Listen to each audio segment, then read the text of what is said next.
Mbola izana eo amin'izay sehatra izay hatrany kosa isika manamafy ity farafanisy ny fisarahana teo amin'ny antoko TIM sy ny MFM mazava ny voalazany reto farany fa tsy misy fifandraisana intsony amin'izao fotoan'izao ny antoko roa fanazavana bebe kokoa avy amin'ny antoko MFM hatrany.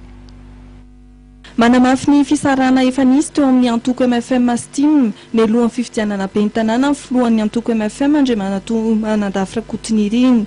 Tsy miaraka amin'ny antoko TIM intsony ny antoko MFM ary anamarika izay fisarahana izay ny tsy isian'ny fiarahana ao anatina vondrona politika hoy sekretera jeneraly ny MFM.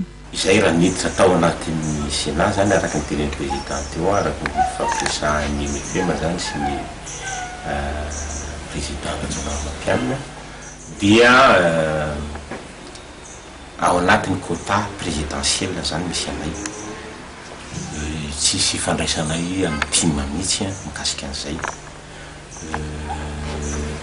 Tsy azo eritreretina mihitsy misy zany fiaraha-miasanay amin'ny TIM zany izay raha teo moa zany efa naharitraritra ny fandrasaran-dalana dia samy mandeha amin'izay aleha zany fa tsisy fiarahanay zany ao anatin'io.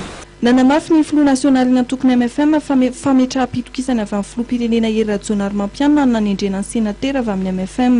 Arak'izany ny sara-dalana tamin'ny TIM ny MFM ary miara-dalana amin'ny fitondrana, izany hoe amin'ny antoko HVM.